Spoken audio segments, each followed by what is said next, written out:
Assalamualaikum warahmatullahi wabarakatuh. Baik anak-anak, ketemu lagi dengan Mbak Walul, dimana hari ini kita akan belajar tentang bab 5 dari sosiologi, yaitu tentang integrasi dan reintegrasi. Oke ya. Nah, oleh karena itu kita awali materi tentang integrasi ini dari segi definisinya.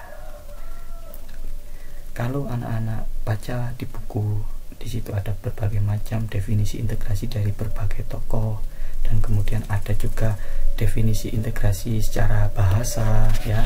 Nah, di situ juga akan ada seperti Kamus Besar Bahasa Indonesia mengartikan integrasi itu sebagai pembauran sesuatu yang berbeda sehingga menjadi kesatuan yang utuh.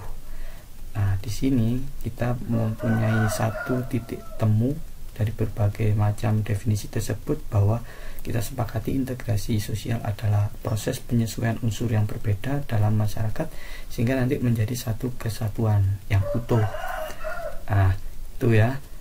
Kemudian ada beberapa kata kunci yang bisa kita gunakan untuk mendefinisikan integrasi. Di antaranya integrasi itu kita bisa artikan sebagai satu, penyesuaian, yang kedua ada ya penyatuan, yang ketiga ada peleburan.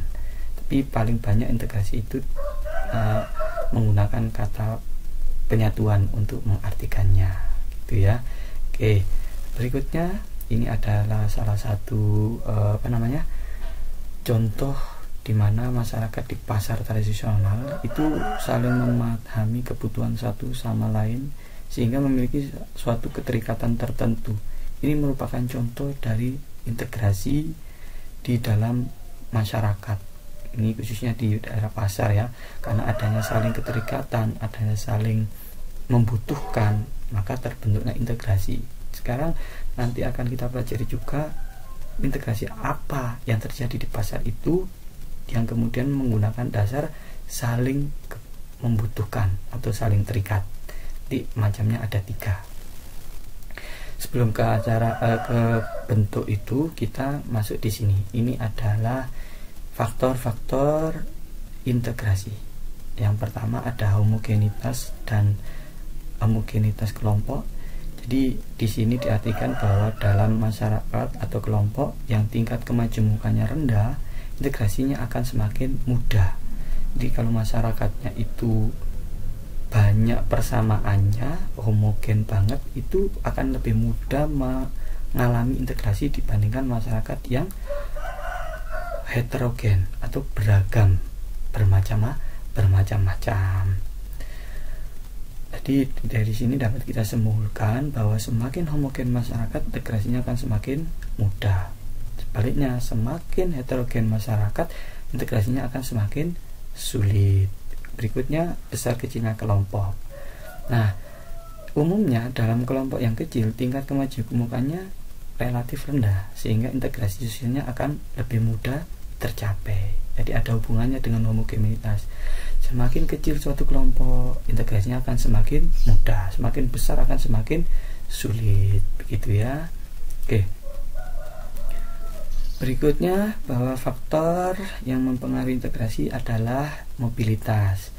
Oke, ini mobilitas geografi, berarti ada hubungannya dengan perpindahan penduduk, di mana kelompok yang baru datang tentu harus menyesuaikan diri dengan masyarakat yang asli atau yang dituju. Nah, ketika kemudian di dalam masyarakat terjadi banyak sekali mobilitas, maka integrasinya akan semakin sulit karena proses penyesuaian dirinya di masyarakat juga semakin lama. Begitu pula sebaliknya, semakin rendah tingkat mobilitasnya, integrasinya akan semakin mudah dan semakin cepat. Yang terakhir ada efektivitas komunikasi. Nah, ini efektivitas komunikasi yang baik dalam masyarakat akan mempercepat integrasi sosial. Semakin efektif maka akan semakin cepat. Semakin tidak efektif dalam arti sering terjadi permasalahan, miskomunikasi, salah paham dan sebagainya, maka akan semakin sulit terjadi dan tercapainya integrasi di dalam masyarakat. Itu adalah faktor yang mempengaruhi integrasi. Nah, ini bentuk-bentuk dari integrasi. Sebelum ke bentuk-bentuk, coba ada materi yang masih tertinggal ya. Nah, yaitu yang berhubungan dengan syarat terwujudnya integrasi yang baik dan benar.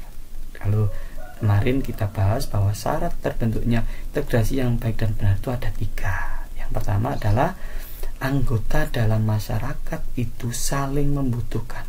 Ketika saling membutuhkan, masyarakat di dalam wilayah itu sudah sangat saling membutuhkan, maka integrasinya bisa dinilai menjadi sebuah integrasi yang bagus. Yang pertama, saling membutuhkan. Yang kedua, adanya konsensus. Jadi semakin cepat terjadi konsensus, maka integrasinya di situ juga bisa dinilai semakin baik. Yang ketiga adalah daya norma dan nilai yang sudah cukup lama tidak berubah dan dijalankan, dipatuhi oleh masyarakat. Ketika 3 syarat itu sudah tercapai di dalam masyarakat, maka masyarakat tersebut bisa disebut sebagai masyarakat dengan integrasi yang baik. Yang pertama, saling membutuhkan dalam hal positif ya.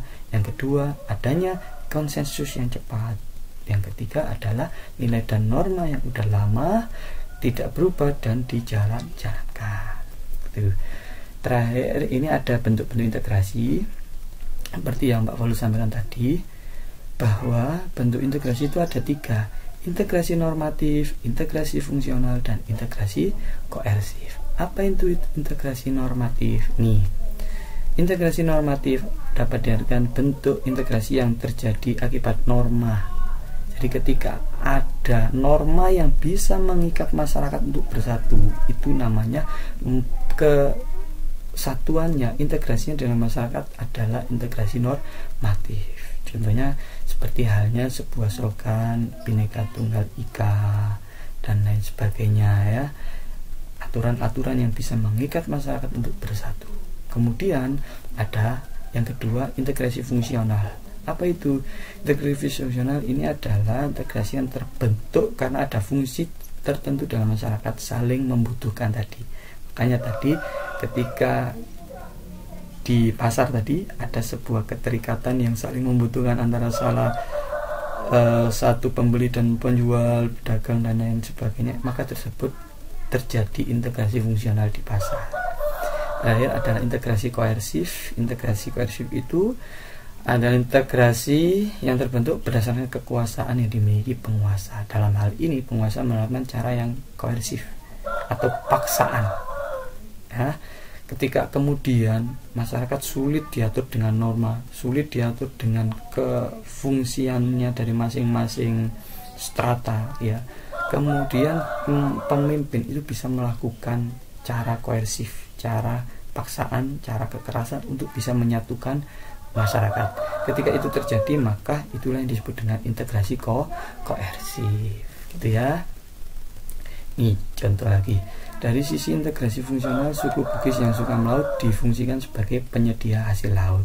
Nah ini, suku Bugis menyediakan hasil laut, misalnya suku Jawa sebagai penyedia hasil padi atau kemudian lainnya, saling membutuhkan, maka itu disebut dengan integrasi fungsional. Nah berikutnya ini ada proses integrasi. Ada 3 ya, akulturasi, asimilasi, dan akomodasi. Akulturasi apa? Menurut Kuncoro, akulturasi proses sosial yang terjadi bila kelompok dalam budayaan dihadapkan pada budaya asing yang berbeda. Nah gini, jadi ada yang mengartikan secara budaya, akulturasi adalah proses penyesuaian unsur budaya yang berbeda sehingga tidak menghilangkan unsur budaya yang lama.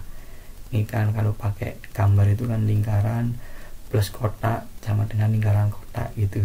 Itu yang di papan penampak value gambar. Kemudian yang kedua ada asimilasi. Apa itu? Proses sosial yang ditandai dengan adanya usaha untuk mengurangi perbedaan yang ada di antar individu atau kelompok dalam masyarakat. Nah ini kalau di dalam ilmu budaya itu bisa diartikan tadi sama dengan akulturasi, tapi perbedaannya gini.